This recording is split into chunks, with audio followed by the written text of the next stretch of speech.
And welcome back to Coast. George Norry with you. Alex Ansary launched Outside the Box TV in Portland, Oregon back in 2004, where he presented very controversial local and international issues to a cable access audience for nearly a decade until he followed his own warnings and left the West Coast.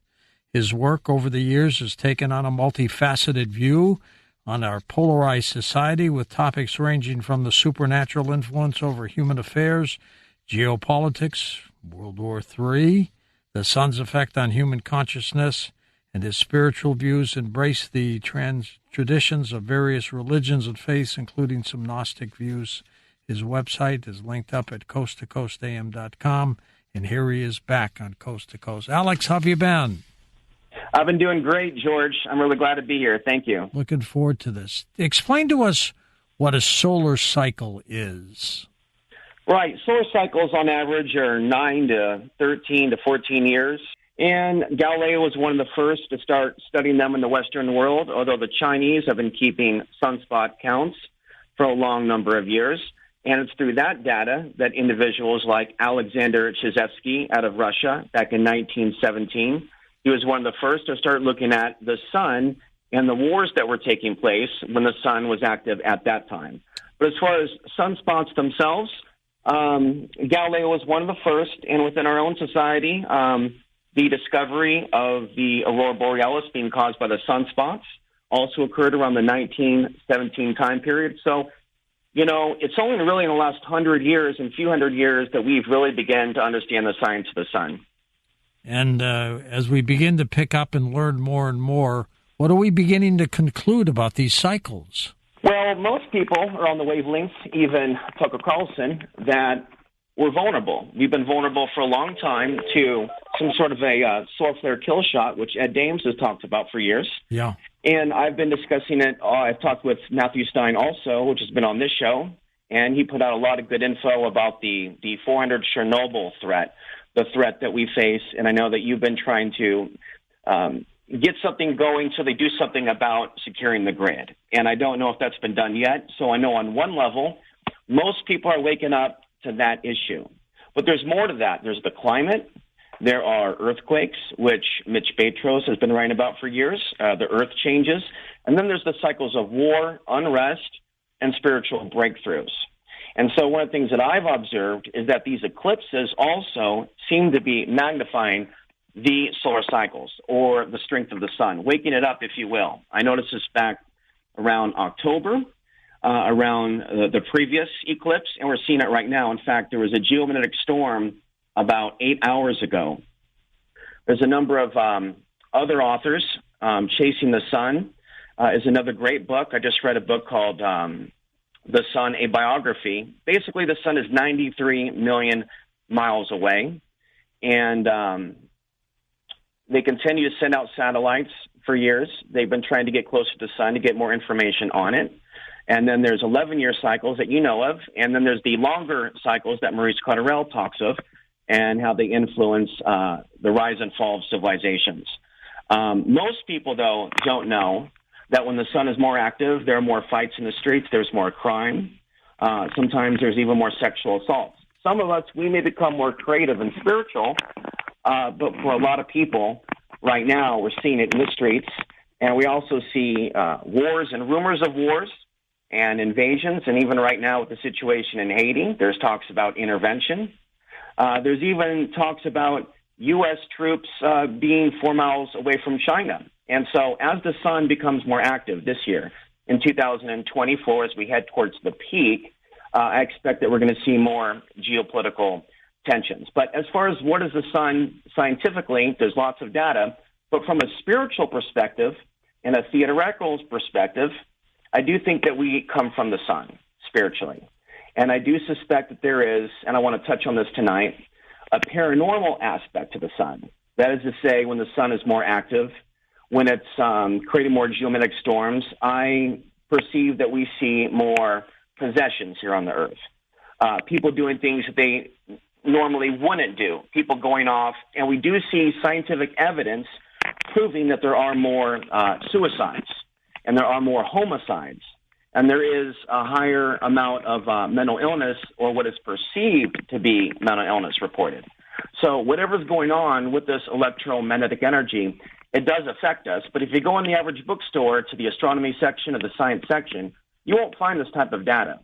But it is my goal to maybe in 5 years have a book that will be on the bookstore, will be on the bookshelf, and that it will be hopefully common knowledge. Because if you do look at some mainstream articles today, they're admitting the psychological health effects. Alex, we know during a full moon that it has some kind of an effect on people. Think, because we've got so much water in our systems that there's some kind of gravitational pull from a full moon, and it affects people's brains. Might the sun do something like that as well? Burl Payne is one of the individuals that I would refer people to next to Alexander Chizhevsky. He's been discussing this for years and even promoted the idea of mass meditations to quiet the sun, which is interesting. But he suggested that when the sun is more active, it affects brain rhythms, circadian rhythms, and hormones. And I've become convinced that testosterone rates are far higher. In fact, I'm convinced that if they were to do studies on this, and if they were to gauge bodybuilders, powerlifters, martial artists' reaction time, that they would see more success. You'll also notice that certain fads in pop culture, like pro wrestling during the Desert Storm, late 80s, early 90s period, with all that energy and that solar maximum time period, had a lot of stuff going on. And so there's a positive and a light side, in my opinion, to both the solar maximum period and the solar minimum. Also, to some, grand solar minimum and grand solar maximum. So grand solar maximum has a side effect of lots of wars, invasions, and oppression, according to various authors, including one called Sasha Dobler, who has several books on the solar effects. Whereas the solar minimum, there's concerns about crop failure, there's concerns about cosmic rays, but historically, according to this author, it's also a time of more peace and stability. And I also think relationships, monogamy, that there's more stable relationships between men and women. Whereas in the solar maximum, I think there's more breakup, divorces, and things of that nature. So we're basically going into a period where I expect to see, and I'm already seeing signs of it, more births through more procreation, and many Native American tribes saw the aurora borealis as the new souls waiting to come into the earth. At the same time, we also see more wars and death and destruction through various means. How long do these cycles last, Alex? It's unknown exactly how long we're going to be in this somewhat grand solar minimum, which some people believe that we have been in at least since either 1980 or 2000. So some estimates are that we're going to be in that one for about 35 years. Wow. We really don't know what's going to happen, but on average, 11 years. It just ranges. Sometimes we have a longer cycle, sometimes it's shorter. Sometimes there's a double peak to the solar cycle, sometimes it's just single. We could see this current cycle stretch all the way out to 2026, the maximum, to 2027. When you were with me back in 2019, you talked about your concerns about technology, 5G technology, which is now here. Are you concerned about these things still? So 5G, smartphones, cell phone towers, I would consider this all unnatural electromagnetic energy. And I think when there's too much of it, our ancestors did evolve naturally without it, even though we're not dropping dead right now. Like, for example, today there was supposed to be a phone call to the hotel to do this, and the person is not mentally competent enough to transfer the phone call over, unfortunately. So what I'm noticing in society right now is due to this technology and a lack of nature and people getting out in sun and getting exercise. We could talk about mediating the effects of the solar cycle to prevent mental health symptoms, because I know a lot about that too. The life coaching aspect of not letting the energy of the solar cycles drive you insane. But unfortunately, a lot of people want to deny, maybe it's ego, who knows what it is, religious beliefs. A lot of people want to deny that there is an effect. And so the 5G is an unknown effect. It's fairly new, but I don't trust it. And combined with other things, lots of Wi-Fi, it's not healthy. So I do advocate, certain shielding techniques, from meditation, to rocks, crystals, sugarite, having grounding pads for your computer, just doing what you can to shield your energy. Certain necklaces are on your heart chakra, certain energy exercises like Qigong. So it's one thing to be aware of the conspiracy and the dark side, but I advocate that in this time, when the light is coming through with this eclipse energy, that we should harness the power of the sun and practice psychic self-defense. In a day and age where, frankly, a lot of people, they get overloaded with this energy, George, and I think that if they're not spiritual in some cases, that excess solar energy in some cases takes them over, and we end up with what Burl Payne has written about and others, even Carol Moore, the mass psychosis effect. And we're starting to see that now. Absolutely. And then if you want to talk later, there's some troubling trends I'm seeing on Twitter. Okay, now can people shield themselves from these solar cycles? Well, my belief is to embrace the solar energy and to know how you're affected by it. And I have a life history of making mistakes as a young man in Portland, Oregon. If you want to ask me about Portland, ask away. I know a lot about that place. And I care about that place, but it's troubled. And so if people aren't aware of how they're influenced by the solar cycle and they're a young man or a young woman, they could find themselves in, nymphomaniac situations, hopping from partner to partner, lots of drugs, alcohol, moving around, out of balance, ungrounded. You see, we have magnetite in the brain. They discovered this years ago in pigeons. And so it's not just whales and pigeons and animals that use the Earth's magnetic field to get around. We're also animals, too. We're intelligent animals, but we're also affected. So what I'm saying is this energy that's coming in is not destructive. It's life-giving. Okay, but if we don't do something positive with that energy, like working out, exercise, training, then we can develop some issues. And a lot of people in the current lifestyle in America, sedentary, on the computer, not physically working outside, a lot of people don't know how to shield. But at minimum, they can get on YouTube and start watching some tutorials. And on my Substack, I'm going to go over a few tutorials, and I have for years, but people should already know how to put up a shield, an auric shield, and the ground of the Earth, and to utilize various techniques. And there's also a technique called Vipassana, which is an Indian meditation technique, which is based on just observing your breath without overreacting, and just going deeper and deeper into your awareness. So I advocate that people spend time under the sun, absorb the energy, and then go back inside, read, write, take time away from the computer and that blue light energy, and absorb that life-giving energy that, in my understanding, is the God force. Interesting take. Alex, some people are concerned about another war with either Russia, China, or both. What do you think? So I began to become concerned about this in 2007. It's the Red Dawn situation. I interviewed a man that told me about 5 signs, basically, if this was to happen. And we're talking about the breach of the nation's defenses. One is China bringing the microchip with $100,000. Another is a major disturbance in the Mississippi. He talked about the whole world being turned against the U.S. He talked about Putin. He talked about it coming out of Russia and China and the West and East Coast, and Oregon, Idaho, California. This interview is on my Substack, like these states being vulnerable states. And the question that I had from my intuitive feeling, being from Portland, and the issues there is, what about women as far as human trafficking in such a disaster, knowing that it has gotten worse, as Sound of Freedom gets into, but it's much worse than what that movie portrays. And so back to the solar cycles. I began to become concerned about the mid-20s around 2012, 2013, when I spoke at Mark Passio's Free Your Mind conference and gave a 1-hour talk on the various ways we're affected by the sun, including even paranormal and UFO sightings and Earth changes, just touching upon a variety of things on other planets. And I'm concerned about the mid-2020s, or have been for years, even before I was aware of the solar cycles, and looking at RAND Corporation documents warning of a war by 2025 and doing war game exercises where, in fact, they downplay, in some cases, China's capabilities, which is concerning.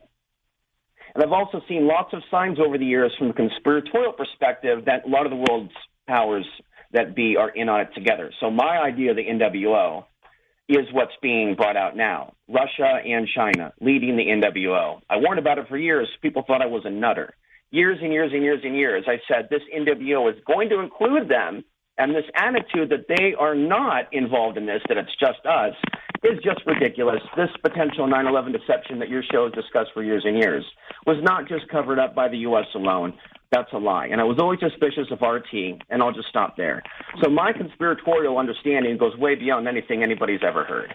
And it has to do with why we have not been taught to be a little bit more concerned about some of these foreign nation states. And so what people need to know about China is they've already practiced coming to America in exercises with the U.S. It's earthquake drills they've done in the state of Oregon. There is news about Chinese police stations in America, but most people don't know that they trained in Leak City, Texas in 2011, and nobody said a thing about it. And they're still here. And they're still here, and there's a massive amount of property that's been purchased down at the border, and I have like a top 10 predictions, and I don't have 100 predictions. I have the same predictions I've said for years. So the spread down scenario is one of them. The human trafficking risk is another.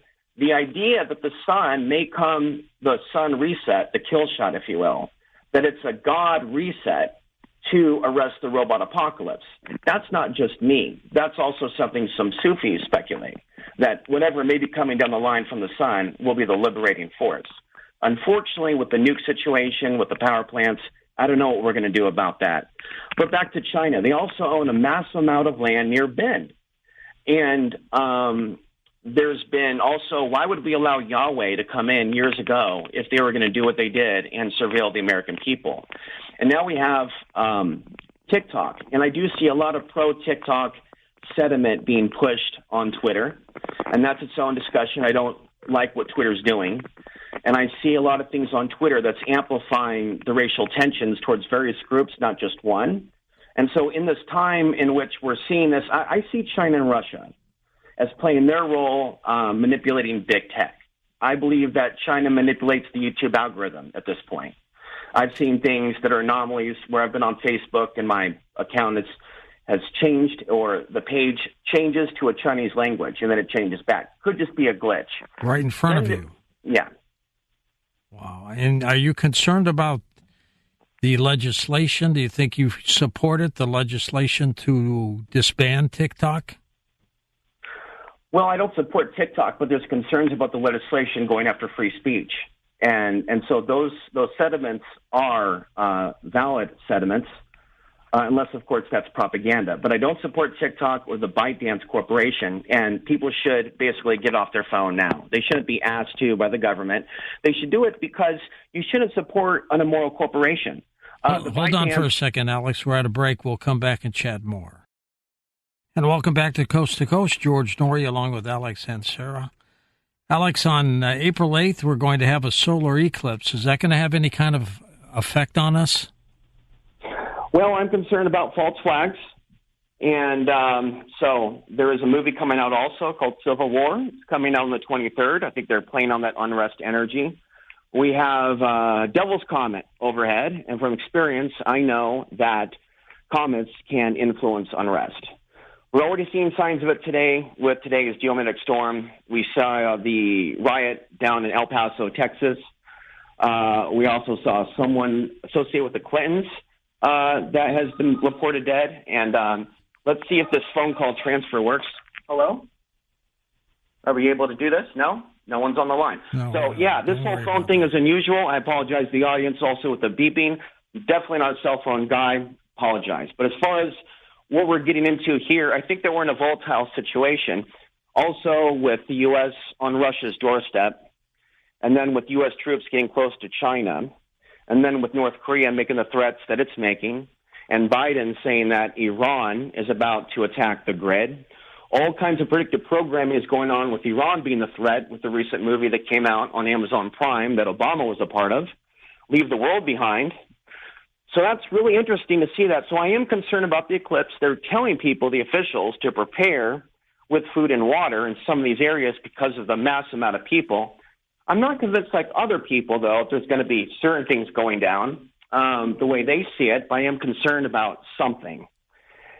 And the first eclipse, I'm just going to say this briefly, I feel like this whole thing has been orchestrated by a spirit of evil that likes to see humans sacrificed through war. So I see a spirit of evil orchestrating the Gaza events. And I want to point out that the strike on Yemen occurred on 1/1/24, exactly between the eclipses, meaning they, the military-industrial complex, is doing what they're doing specifically and strategically. These events that occur because of the solar events, what is physically happening to the human body, if anything? Well, there's what we can prove, and there's what we can't prove. On what we can prove, there are the studies, for example, out of Russia from 1947 to 1997. They did studies on suicides. And then there's other studies that have been increasing. Now you can look at mainstream admissions of insomnia, schizophrenia, other mental illnesses, irritability. And now in mainstream MSN.com articles, they talk about drinking water, getting exercise, avoiding sugar, avoiding coffee. So we're already getting to that point to where it's no longer woo-woo. And I've been called a strange person by managers of banks asking me what I do for a living. Say, well, I was on Coast to Coast last week and talked about this. Well, that's bizarre. That's really out there. And so it's unfortunate, but that's the point here. I want to see people in the mental health field upgrade their awareness of what's causing what they perceive to be schizophrenia. You know, if everybody that listened to Coast and the guests here talked to a therapist and said, well, I believe in aliens, or I believe in the unseen realms. And ghosts. They would be considered a schizophrenic. And I believe that this is the time in which we need to see the rise in the paranormal psychiatrist. That would be individuals that understand the possessions taking place, which were increasing even before COVID. Mm-hmm. Like 2019 was a big year for that. And so I'm concerned about possessions, to answer your question. As far as the eclipses, I think that's a spiritual time for all those of us that appreciate God, nature, the sun, community. It's also a time where people are looking for a victim. It's also a time where we're starting to see mob violence in aspects of the city. So I would exercise caution, and the best preparedness is spiritual preparedness. Do good deeds for others. Because I've met more than a few survivalists that lost the will to live, because they did not build their spiritual side. So it's physical preparedness on one level, where the preppers are at, but spiritual preparedness for dealing with the solar flares and the solar minimum that could be coming, and that has its own health complications. So spirituality is the answer. There's no way around it. How quickly does it affect people? Does it take months? Or That's a good question. Yeah, I think it could take place instantaneously. I don't think a geomagnetic storm anymore is needed. I think you can actually look at news of the sun erupting, X-class solar flares, and instantly see craziness on Earth without being able to scientifically explain it other than correlation. This happened. We saw it on Suspicious Observers. We saw it on Space Weather Woman or Coast to Coast, spaceweather.com, and then here it was on Earth. So I don't think a large geomagnetic storm is necessary. And Mitch Batros said many years ago on this show that we would get to this point where M-class solar flares would have the impact of X-class solar flares. So again, to the GSM crowd, even during a GSM, through the Earth's weakening magnetic field, the impact of the solar flares are getting stronger. And we still get solar energy several times a year, and March is one of those months in which we get an extra amount of solar energy. We have sent a craft in 2018 to get close to the sun, to study the sun, and it's supposed to reach its area in December of this year. Is there anything sinister behind this, Alex? Are you familiar with this one? I'm not familiar with that. I'm familiar with articles that they're beaming back solar energy from space to Earth. I don't know why. You see, there's several things that can cause a geomagnetic storm, and solar flares is not the only one. Space weapons could be one. And by the way, China has developed brain weapons that they say they're going to use on the leaders in Taiwan. What's to say they want to use that on us and already aren't? And maybe it was tested in Cuba, remember? But possibly. There's a lot of open talk now about the Havana syndrome, which is interesting. So years and years of TIs and people being treated like they're crazy, and now it's coming out. But I do want to say this. A lot of people in America and people from my channel, they think they're being gang stalked. They're convinced. I'm not convinced that they're just dealing with human beings. I am convinced that we're not alone in this reality, and that a lot of people don't really understand what's going on with them. Okay, so I would encourage people to look deeper. But, kind of this whole eclipse thing right now is starting to feel like a scene out of Ghostbusters.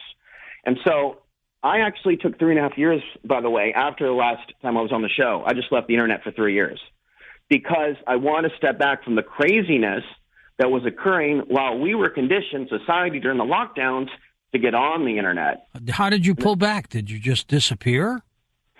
Well, I chose to just walk away. I dealt with targeting. I had to sell my land after the show. I had to move.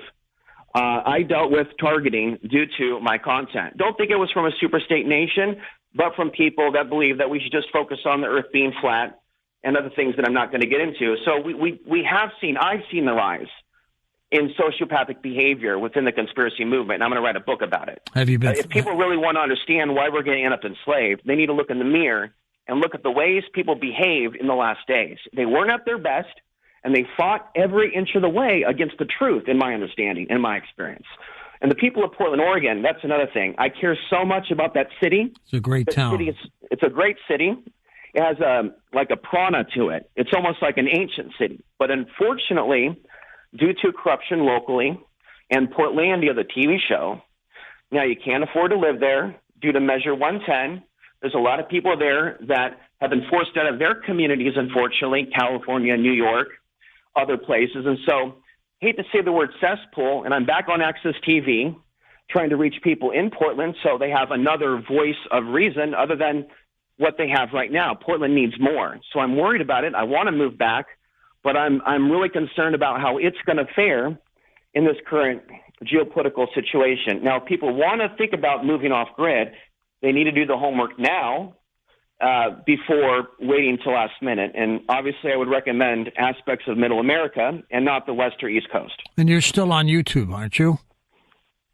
OTB TV News, but I recommend that everybody primarily go to this, alexansary.substack.com. And I want everybody to know that after the Coast to Coast interview, Google deleted 90% of all my comments.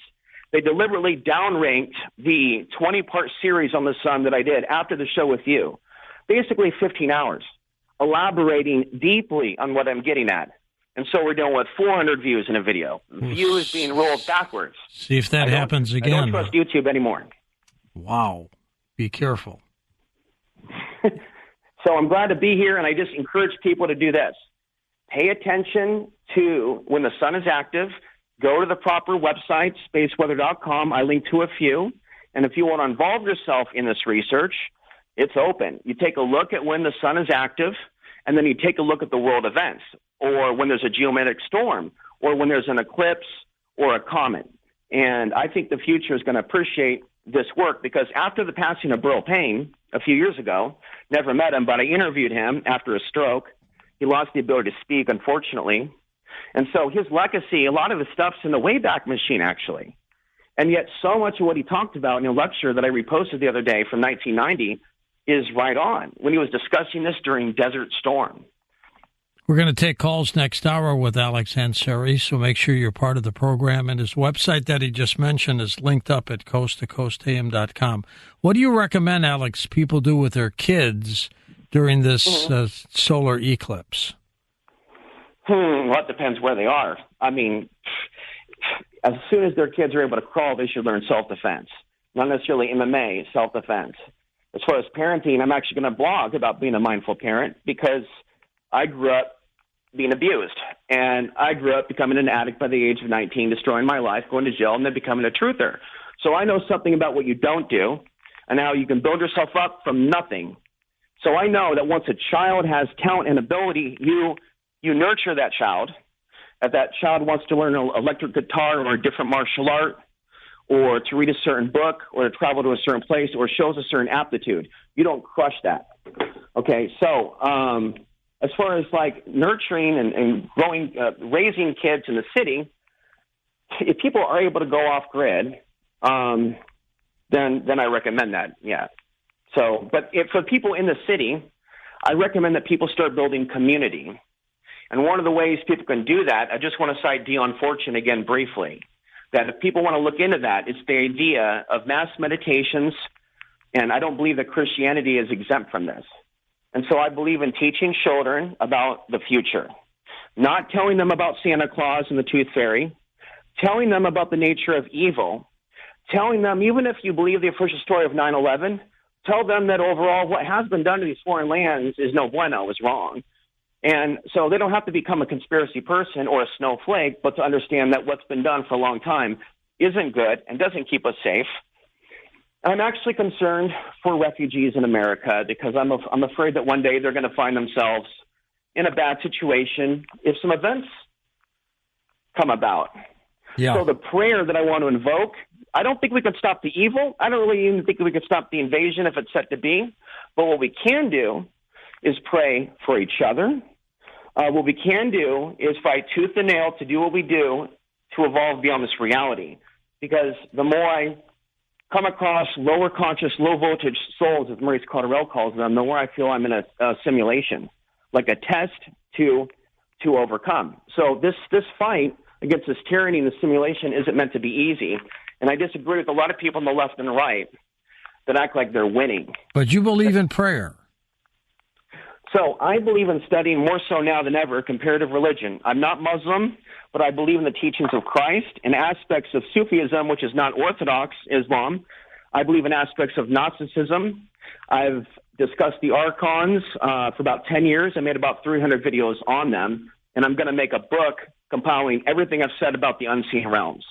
And so I believe the answer to the unseen realms and the way they attack is through prayer. And there's certain things, obviously, that attract negative entities to people. So if people can go out and do a prayer, do a clearing, but if they don't remove the behaviors that's attracting the entities to begin with, the thought patterns, the thought forms, so on and so forth, then they're wasting their money. So those are things that I try to tackle while trying to encourage people to look at aspects of the world and the ancient world in a less judgmental way. There's a lot of beauty out there.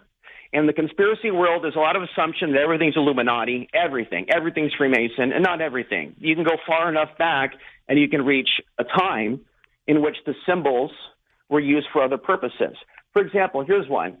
Okay, extremist groups have used certain symbols, like in Nazi Germany, but where did those symbols come from? They didn't create those symbols. They borrowed those ancient source symbols. And they weren't always evil symbols until they were abused. And here's the thing. So the corporations get to use these symbols. The various groups and their private groups get to use these symbols, but I added one, which is the sacred cross, the solar cross, and try to get a Facebook group going, and AI shut it down right away. When are they shutting down the other groups? So it's like rules for thee, but not for me. So I believe in not necessarily God being called by a certain name, although some do, but I believe to be in a state of constant prayer. Now, some believe that God allows some people to be harmed. Some Muslims do. And even if that is the case, you should still stand up for them and your people, Christians the same. Sometimes it may not be God punishing them. And so these are things even if these things are happening, we are here on the earth to make things better, to not just allow things. And we're right now a planet-ending society that's in a trance. So back to the 5G. As long as we keep moving forward with these technologies, 6G, 7G, satellites going up, doing things, being affected by superstate nations, I don't at present see a future until the grid goes down and we're restored to nature. The vision that I have of the future is, unfortunately, a slavery coming because we're not going to be able to pay back the debt that's been put over our necks. And as far as the robots are concerned, they're fitting these robots with ChatGPT.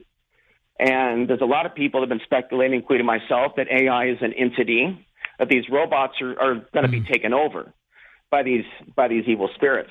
So there is a connection, absolutely, with these solar cycles, even if we don't find out or understand it now, and the paranormal influence. Can this be stopped? Well, no, we can't stop solar cycles. I don't think that we can stop evil in this plane of reality because this reality is where it is. We're here for a reason. And this is not paradise. This is some sort of a quarantine realm, some sort of a prison planet, if you will. Purgatory, that's the word that I was looking for. So we're here for a reason, and I don't see things being fixed overnight, but we can partake in a lifestyle of trying to bring people to the true light away from the false light. And in doing so, maybe we can crack the code to the matrix like the never-ending story and get through the ninth gate out of this reality. That's my speculation. All right, stay with us, Alex. We're going to hit a break at the top of the hour. We will come back and take calls with you next on Coast to Coast AM. And welcome back to Coast. George Norry with Alex Ansary. Alex's website is linked up at coasttocoastam.com. Alex, if there were no solar cycles, what effect would there be on human behavior? Yeah, good question. If the solar cycle died down to an extreme minimum, we would have a mass depopulation event over time until it came back up to a maximum, as Maurice Cotterell has described. When we go into a deep solar minimum, there's more miscarriages. People are less fertile. So, yeah, maybe we wouldn't be here without a certain level of magnetism. But yes, there's definitely something mysterious about this. There's something that seems to intimidate people when looking at the sun. And to me, it's a spiritual experience to be humbled by something that I do believe to be created by the Creator. All right, let's go to the phones. Bill, truck driving in North Carolina to get us started. Hey, Billy. Hey, how's it going, Alex? How is it going, George? Okay. There's good. Hey, there's a conspiracy. It doesn't get much attention. It's called the Shen Yun conspiracy. It's about that dance troupe that you see billboards for it, mainly in what we call conservative, particularly cities. But you see the billboards, and it's supposedly China before communism, and it's a giant, just dance show, highly choreographed. But supposedly, and it kind of makes sense, right? China before communism in, mainly Republican areas. But supposedly it is the exact opposite, subliminally. Subliminally, it's encouraging the watchers to favor, state rule and centralized government. Do you think that, have you heard of it, and do you think that has something to do with superstate propaganda? Yeah, I'm not super familiar with that specific, but yeah, I saw it a few months ago. How do we avoid any kinds of conflict with this, Alex? Is it avoidable? Maybe if we didn't have the people in power, maybe if we weren't in this type of reality under whatever type of control we're under. But I don't get too into politics. I'm nonpartisan. I've never really been. I got into the Ron Paul thing for a while, pretty hardcore in 2012, between 2008 and 2012, but that was it. I really would like to, if I had my way, I wouldn't be in a city. I would be living in an off-grid community. We would be living we would be living with power, but we wouldn't be dependent on the grid. And we wouldn't be all necessarily believing the exact same thing, and we wouldn't be dependent on a police force. And so having lived off-grid without power by myself 4 years without a gun, and having a difficult time getting along with other off-gridders that were addicted to Facebook and sometimes fake conspiracy news that wasn't legitimate, I really wish sometimes that I grew up in the 60s and 70s, to be honest with you, and your generation, George, not mine. It was an interesting My generation's a lot more difficult to get things going with all the cell phones and all the technology and the QR codes. And so I'm like an older generation. I was born in the wrong time. Did you ever time travel? I think so, yeah. I often say I'm not working for the people of this planet anymore. I'm working for the women of 2075. I'm convinced that whatever information I'm creating will be read in 100 years. There's no doubt in my mind that the stuff that I'm talking about is legitimate, and it's because of mind control, algorithmic programming, shadow banning, and interference like tonight, where we can't even get a phone call to go through, reminded me of something out of Alex Jones's Endgame, to be quite frank. Because you sound good on your cell phone. The phone wasn't working. So it's like I feel like this info, there are many things I've experienced that has been interference in my life. Have you felt threatened ever? I felt that my information upset people that you would think would be a little bit more tolerant. A lot of people talk about the government, the big bad government, the cops, as the ultimate enemies and threat. And while I see that, and we talk about those things, it's unfortunately been ignorant people at the grassroots level that's been the issue, not always necessarily government. So people want to fix things. They need to start resolving things around them. And so, like the people of Portland, Oregon, for example, my advice to them with their homelessness epidemic is to stop expecting the government to give everybody permanent housing. I'm going to say it again. If there's all this land out there in the U.S., we should be changing the land use codes to get away from the 5G and living in nature the way our ancestors lived. And so I'm going to advocate that. And as things get worse, like with COVID, for example, the lockdowns, the land value doubled in Colorado after 2022. That's amazing. It's going to keep going up. So people, if they're thinking about moving off grid, think about where things will be in 10 years' time in Colorado, value-wise. All right, let's go to Todd in Bellevue, Washington. Welcome to the show. Hey, Todd, go ahead. Thank you, Mr. Norry. Now, there was an airport director who was killed by the FDF, the same people who killed the Branch Davidians at the beginning of the Clinton administration. And this man, he was the airport director of the Bill and Hillary Clinton airport. And the ADF came out to his house, and he was shot dead in the head. Now, you know, it's like Extreme said, where there's smoke, there's fire. So how do you feel about this continuum of assassinations by the alcohol and tobacco, federation? You've been tracking that story, Alex? Yeah, I just saw it before showtime along with the riot down at the border. So with solar maximum comes also authoritarian rule and crackdown, whether you see it as far left or far right. You see more people try to control others. So assassinations is obviously a part of that because someone might get emotional. Someone might get emotional also because someone with the solar flares has the inspiration to speak their truth, maybe be a whistleblower, a Snowden or something like that. So some of the arguments and fights and conflicts that come about from the solar maximum is when others have the strength in them to speak their truth and others can't handle it. Some people will take it to the point of murder. And so if you Google also solar maximum and homicide murder, you'll find studies there. And in future blogs, I'll be analyzing those studies and making videos. It's uncanny of the tie-in between the solar situations and the strife and conflicts that happen. Right. And so we can also see when the next cycle will be, we don't have a prediction yet, but it'll be after 2035, 2036. And so if we don't have this massive World War III situation, I'm still convinced the powers that be are planning that. As I said in 2019 on the show, people are more apathetic in the minimum, so they push forward certain agendas. So what do we have the next year? The lockdown. And also, I didn't get time to say this yet, the George Floyd protests kicked off after a massive solar flare. May 29th, 2020, right? How many other people mention that? This is the type of stuff that's on my radar. And so I consider this to be my specialty.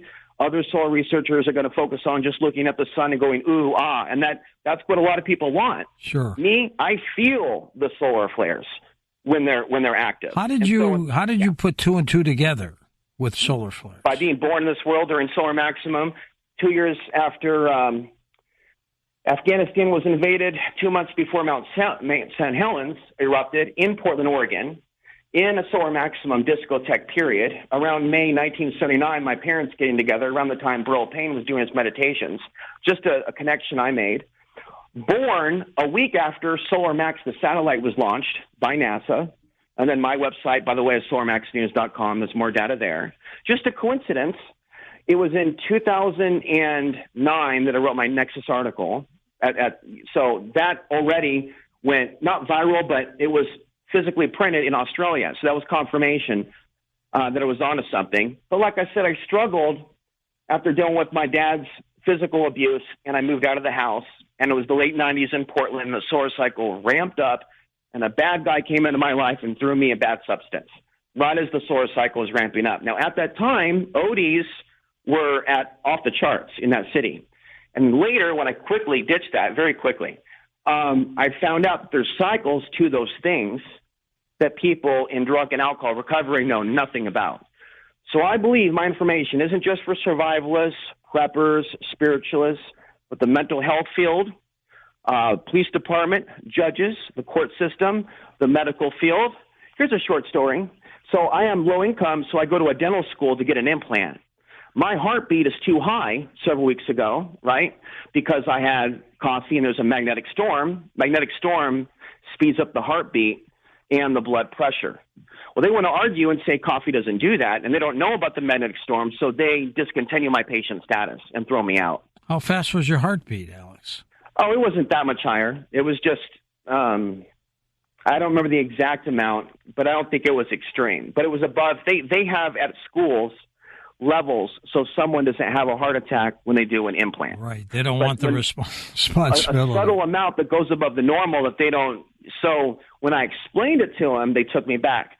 But also, I think that they emotionally overreacted to me asserting myself. So when you have solar flares, you'll have conflicts, road rage, because people may be intolerant to someone else just speaking their truth. So just be very watchful of people's interactions, relationships. And so the importance of learning about the solar cycles is so that people that have inclinations towards violence, abuse, tempers, if they want to get better, they should learn about meditation, how to calm themselves down. If they're going to do something like a substance, what's actually going to be natural and helpful to them, like ashwagandha, or that may not be the exact enunciation, or there's valerian root. There's many natural things that people can take in conjunction with meditation other than, trusting Big Pharma. Yeah, valerian root will calm you down. Big Pharma's taking advantage of people that now have mental health issues, and that's its own show. Yeah. Let's go to Joe, Long Island, New York. Joseph, take it away. Yeah, hi, Alex. A couple of questions. First on the sun and behavior. I had spent some time in Alaska. I had worked at a national park, and I went to, at one point it was like over 100 degrees, and I went to purchase sunscreen, and they said, well, we really don't carry it up here because the sun comes in at a lesser angle, and you really don't need it, but it was over 100 degrees. But my question is, the sun is not as strong, and there, places like Alaska as opposed to the equator, does that affect people's behavior? You look at, Miami, Mexico, Acapulco with these spring breaks, and people, are drinking to excess, partying right on the beach. But that's right in the middle of the sun. And I do wonder even what the ancient Romans thought of the sun and how it affected behavior. Well, we don't know about the Romans, but what do you think about the equator and being close to it, Alex? Well, one of the things that I noticed from one of the recent books I read on the solar behavior by Sasha Dobler is that people have certain complications when they move from one area to another, like an equator-based part of the planet to maybe a northern latitude. And so they've done certain studies on Sweden and things of that nature. So when you move from one place to another and it has a different magnetism to it, you can maybe even be allergic to it. Or if you're from a northern latitude area and you haven't been to the equator and your ancestors are from a certain region and you just end up being born somewhere where it's not naturally the homeland of your genetics, you might feel better in a certain region. I don't know if that kind of answers your question, but that is also something I talk about, knowing what is the right place in America or the world for you if you have an ability to move. And that's one of the reasons why I moved to Colorado. It wasn't just an off-grid thing. It was searching for that right spiritual type of a place. This is my idea. I made a whole video about this. It's the idea of writing a book and truthing your community where they are. You can do it anonymously. There's a number of ways you can do it. But you can truth your community through a book, a QR code, stickers that you leave around different places. Maybe try to address local corruption. If you're Christian and you're alarmed by what you perceive to be the satanic takeover of America, call it out and what the local churches are not discussing. Recently, a few years ago, it was 2017, there was the path of totality over Oregon. And so we have an X basically forming over the U.S., and who knows what effect this is going to be. There's been a lot of speculation for years about earthquakes. I experienced a lot of negative things in that period, which would take longer to describe. I would just simply sum it up as a lot of negative energy and paranormal. So I became convinced after 2017 that a portal opens And so if you look at it, it may not be a good thing. And I don't know if there's any documented history of people looking at the eclipse. Of course, they didn't have protective eyeglasses, but they did makeshift certain things in the past, like Galileo did, to look at the sun. But yeah, I don't know if the ancients did that. It was seen as a omen. I believe that Jesus was crucified during the eclipse, or the sun became blackened between the 6th hour and the 9th hour at the skull. That's how the Bible puts it. And something happened with the sun with the miracle at Fatima. Yeah, now that's new to me. That's interesting. Still looking into that. Check into that. A lot of things. Check into that. You're going to find that fascinating. Where thousands of people said the sun came down. Now, obviously, that didn't happen. I think what it was a paranormal UFO experience. Yeah. Now, if you want to talk about paranormal experience, like Dion Fortune and others have engaged in mass meditations. The small town of San Luis, Colorado, engaged in group prayer when they were being attacked by the Ute Indians. And according to town legend, they manifested a massive protective beam that scared off those Indians from the tribe. The point is whether it be Dion Fortune or somebody else, there seems to be the power of collective prayer in a time of emergency. So I've wargamed the spiritual response for many years as to how people could collectively create a peaceful energy. Burl Payne speculated on if humans together could quiet the sun. We're going to come back in a minute with you, Alex, and let's get your website out one more time. The name of his website is Alex Ansary, ANSARY.substack.com. We've got it linked up for you at coasttocoastam.com to make it easy. His book that he wrote back in 2018 is called Solar Maximum, links to cycles of war, societal change, and personal transformation of consciousness. We'll come back with him and wrap things up in a moment on Coast to Coast AM. And thank you, Alex, for being on the program. His book is called Solar Maximum. His website is his name.substack.com, linked up at coasttocoastam.com, and he's got a presence on Facebook as well. Alex Ansary, ANSARY. Take care of yourself. And watch out for those solar cycles, Alex. Now, they say your past life affects who you are today. Past life regressionist Barbara Lamb tells us more. Barbara, welcome back to the program. Thank you, George. I'm delighted to be here. And how are you these days? I'm fine. Really busy these days. How did you get involved in hypnotherapy? How did that first start for you? Well, first of all, I became licensed as a psychotherapist back in 1976, way back there. And then in 1984, I began to have a few years of training to be a past life regression therapist. And that eventually morphed into people coming for regressions who had had extraterrestrial encounters.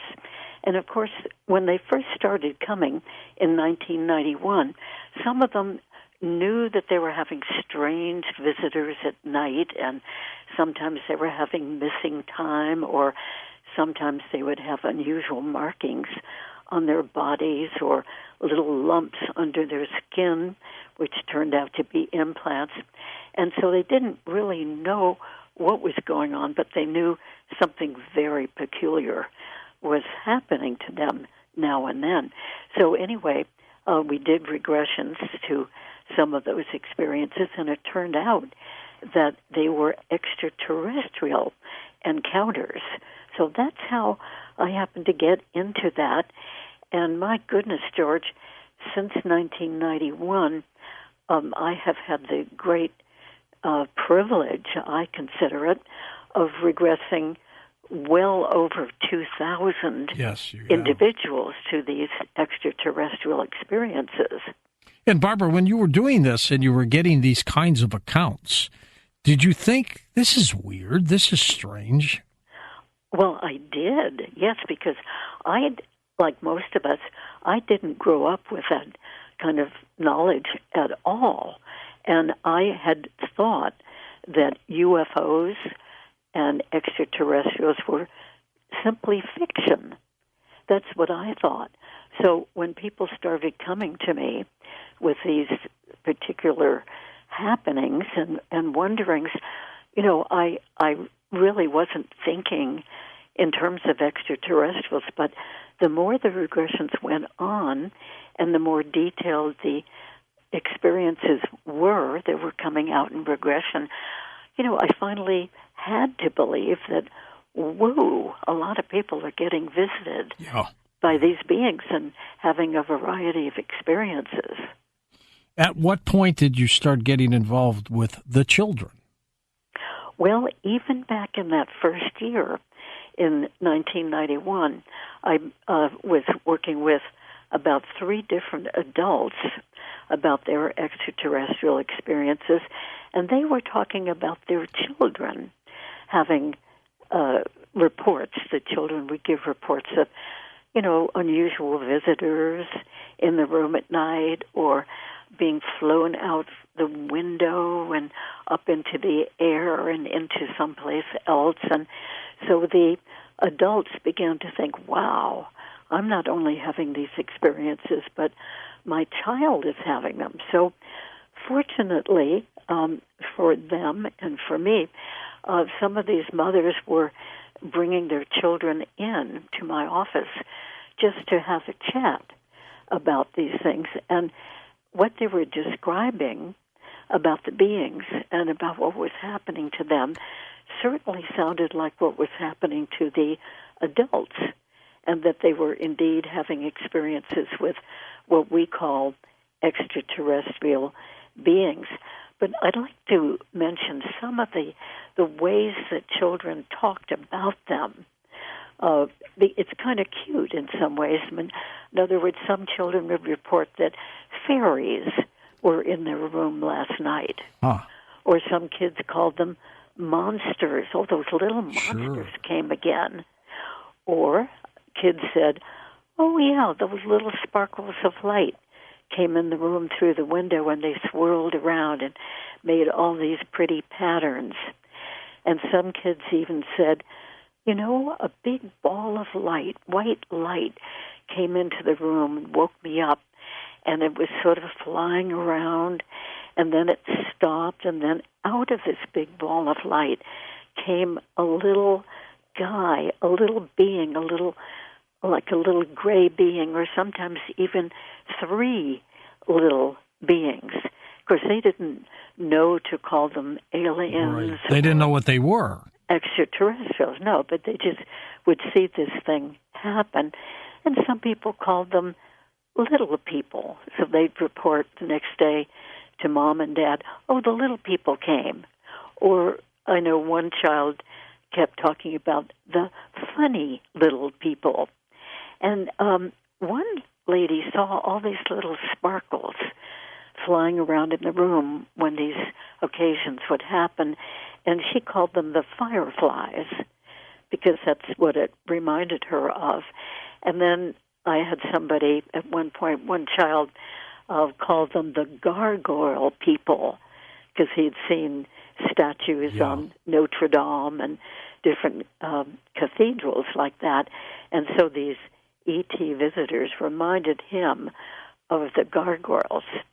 Another lady saw little lights very frequently around the ceiling, the edge of the wall where it met the ceiling all the way around, and she called them the little woodgies. The little woodgies? Yeah.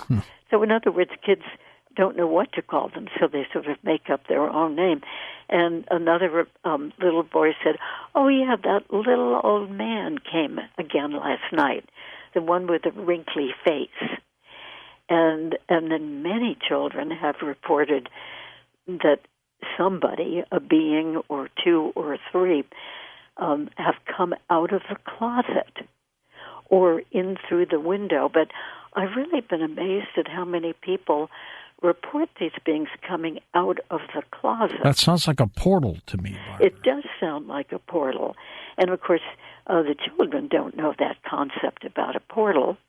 But they certainly do frequently describe that. And some people call them their space friends. Mm-hmm. Some of these, kids are quite scared, even terrified, as they see these beings come in, particularly the ones that they consider are monsters. But then there are plenty of other kids who consider these beings as their friends, as playmates, as companions. Have any of these children been taken and then brought back? Oh, yes, that's all part of the experience. And typically, just as it is with adults or any age, the child will remember waking up and the beings in the room, and very often not being able to move or call out. And they might be aware enough to have realization of being levitated up off the bed and floated across the room, floated through the room or through the wall with these beings. And sometimes they'll remember even kind of like being floated up in a beam of light into something. It's got to be petrifying for the kid. Well, it's scary for an adult. Yes, indeed. It can be scary for any age. However, what I have found with adults and with children, the more we talk about all this, and then when we do regressions too, of course, that they realize that, what seemed to be terrible and scary and frightening very often turns out to be an okay experience once they really realize what the details were, and that in some cases they were even helped in various ways by these beings. These beings sense the kid is scared or something, I bet. Oh, they must, yes. And I think that is why they try to do this clandestinely, because they know that they can really scare humans. What do you think they want, though, Barbara? I mean, why deal with little kids? What's happening? Well, you see, George, there are so many different kinds of extraterrestrial beings, different species from all over the place. True. And so they each have their own agenda. So it depends on which group of ETs we're talking about. Some of them are more scientifically oriented, and they want to study. They want to study us. They want to study children, teenagers, young adults, older adults, and understand how our physiology works. Maybe they seeded us and they're checking back. Possible? Real good possibility. What a good idea you have. Yeah, many of us do have that theory that is quite likely. We don't know for sure, but quite likely. So some of the beings, as I say, like to really understand how our bodies work. And that even begins with understanding a child's body. Some of them are more interested in how they can help a human's body, whether that's a child or an older person. And they do a lot of healing of different conditions that we humans have.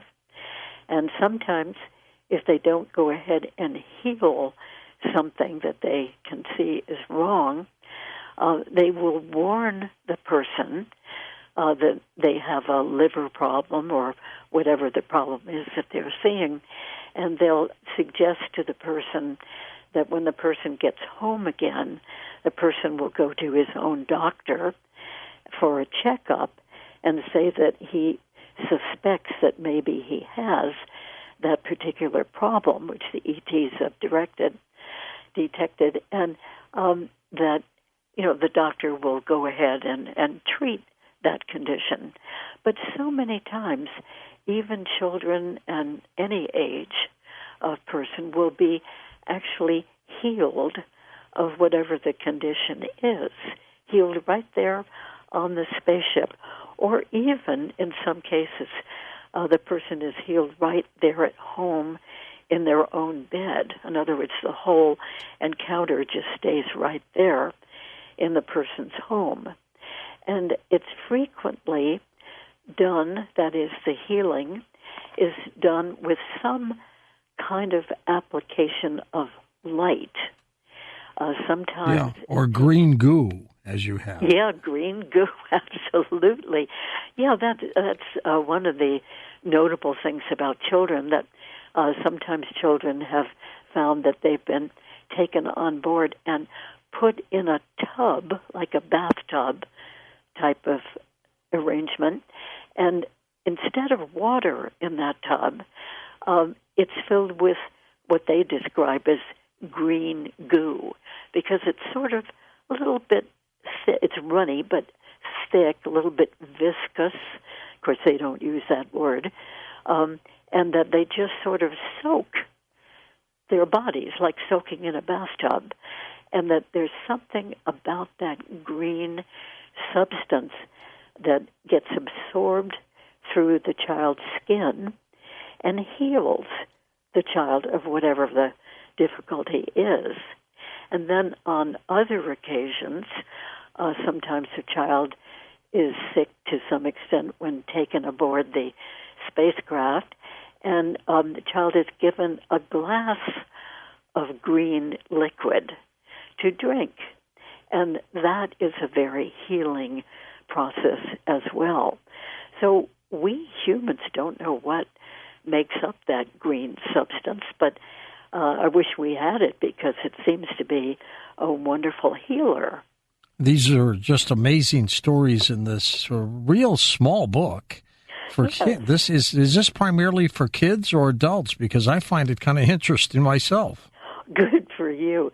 Yes, well, we wrote the book for kids primarily, but with the idea that in many cases a parent or grandparent or babysitter might be reading that book or just looking at it, with the child, maybe reading the captions.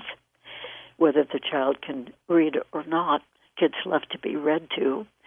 And the idea is that this can validate for children if they have had these encounters.